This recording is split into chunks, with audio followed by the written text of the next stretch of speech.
Good day everyone. So for today, let me teach you on how to promote your Facebook page in order for you to grow the follower of your Facebook page. Okay, in order to do that, you just need to do this simple step. So first, by the way, this is my Facebook page. You can follow as well on my Facebook page, a romantic professor.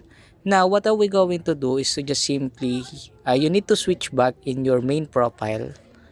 And then after that, search for your Facebook page. Okay?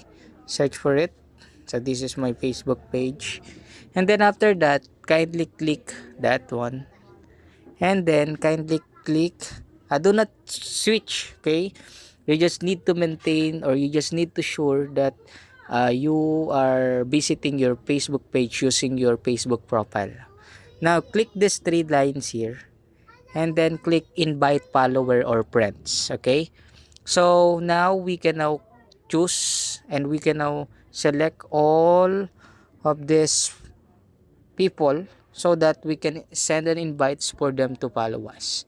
And if you have 1000 friends in your Facebook profile account, invite them all for them to follow your Facebook page. Okay, and then after that, once you already send invitation to all of your Facebook friends, you can add more friends and then invite them to like your Facebook page. So in that way you will grow your Facebook page.